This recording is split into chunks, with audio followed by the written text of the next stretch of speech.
Tata Anjaneya, exclusive Tata showroom at Gun Road, Meerut. Committed to providing world-class sales and service. Tata's all premium cars under one roof. Easy finance and on-time delivery. Fully automated workshop and expert technicians. Tata Anjaneya, near Hotel Harmony, Gun Road, Meerut.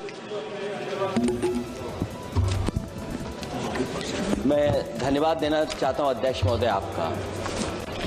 नहीं, हम जो commitment करते हैं ना उसको पूरा करते हैं, लेकिन सब दलों के नेताओं की बात में कमिटमेंट होने के बाद भी आप बेल पे आए जो ठीक नहीं है। अध्यक्ष महोदय, कमिटमेंट में, क्रेडिबिलिटी में आपका कोई जवाब नहीं। नहीं, ये निकल रहा है। लेकिन दाईं तरफ वाले लोगों का थोड़ा हिसाब किताब अलग है। अध्यक्ष महोदय, मैं धन्यवाद देता हूं आपका कि आपने बहुत महत्वपूर्ण घटना पे मुझे बोलने का अवसर दिया है।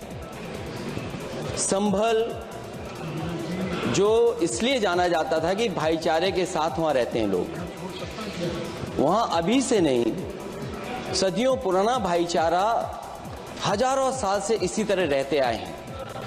लेकिन अचानक ये जो घटना हुई है, ये सोची समझी रणनीति के तहत वेल प्लान्ड हुआ है और वहां के भाईचारे को गोली मारने का काम हुआ है। जो घटना हुई है वो सोची समझी साजिश है। वहां जो खुदाई की बात लगातार अध्यक्ष महोदय देश में कोने कोने पर भारतीय जनता पार्टी और उनके सहयोगी और समर्थक, शुभचिंतक बार बार खुदाई की जो बात कर रहे हैं अध्यक्ष महोदय, ये खुदाई जो है हमारे देश का सौहार्द, हमारे देश का भाईचारा, हमारे देश का गंगा जमनी तहजीब को खो देगा। मैं आपका धन्यवाद इसलिए भी देता हूं कि इस महत्वपूर्ण जो साजिश हुई, और वो साजिश सोची समझी इसलिए मैं बोल रहा हूं। उत्तर प्रदेश का चुनाव था, पहले 13 तारीख को चुनाव होना था और 13 तारीख के चुनाव को उन्होंने बढ़ा करके 20 तारीख कर दिया। और इस जो घटना है मैं आपके सामने पढ़ना चाहता हूं। अध्यक्ष महोदय, ये यात्रा रुकी क्यों नहीं है? यात्रा ले जाओ दूसरी तरफ। अध्यक्ष महोदय, संभल की शाही जामा मस्जिद के खिलाफ 19/11/2024 को सिविल जज सीनियर डिवीजन छंदौसी संभल में एक याचिका डाली गई। कोर्ट ने दूसरे पक्ष को, अध्यक्ष महोदय सुनिए, ये सुनना चाहिए, हम यूं ही नहीं कहते थे। संक्षिप्त में बोले अध्यक्ष महोदय, हम यूं ही नहीं कहते थे कि संविधान ये मानती नहीं सरकार। हम यूं ही नहीं कहते थे कि संविधान नहीं मानती। जब प्लेसेस ऑफ वर्शिप एक्ट है, प्लेसेस ऑफ वर्शिप एक्ट है, हम बनते तो बहुत कुछ हैं। संभल के शाही जामा मस्जिद के खिलाफ 19/11/2024 को सिविल जज सीनियर डिवीजन चंदौसी संभल में एक याचिका डाली गई। कोर्ट ने दूसरे पक्ष को सुने बगैर उसी दिन 19/11/2024 को सर्वे के आदेश दे दिए। ताज्जुब की बात है, संभल के जिलाधिकारी संभल और पुलिस अधीक्षक संभल आदेश को पढ़े बगैर 2 घंटे के बाद सर्वे के लिए पुलिस बल के साथ शाही जामा मस्जिद पहुंच गए। जामा मस्जिद की कमेटी, जनप्रतिनिधि, उलेमा इकराम, सभी अधिवक्ताओं ने सहयोग दिया।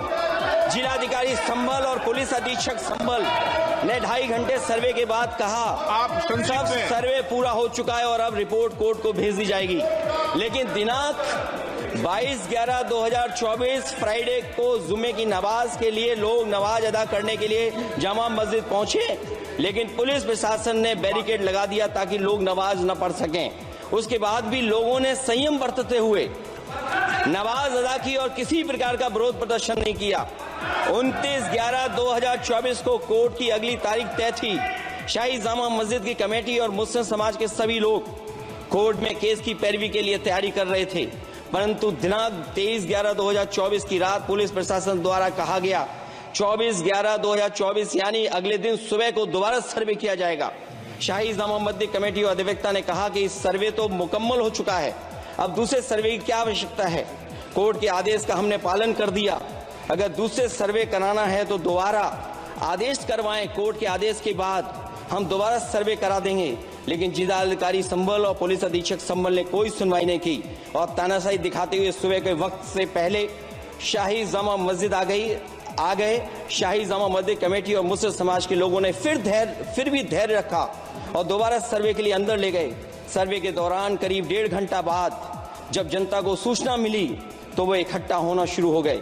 लोगों ने सर्वे का कारण जानना चाहा तो सर्किल ऑफिसर ने उनके साथ गाली गलौज की और लाठीचार्ज करवाकर बुरी तरह जख्मी कर दिया। इसका विरोध करते हुए चंद लोगों ने पत्थर चलाए, जिसके बदले में पुलिस के सिपाही से लेकर के अधिकारियों तक ने अपने सरकारी और प्राइवेट हथियारों से गोलियां चलाई, जिसका वीडियो रिकॉर्डिंग है, जिसके एवज में दर्जन लोग गोलियों से घायल हो गए हैं। 5 मासूमों जो कि अपने घर से सामान लेने के निकले थे, उनकी मृत्यु हो गई।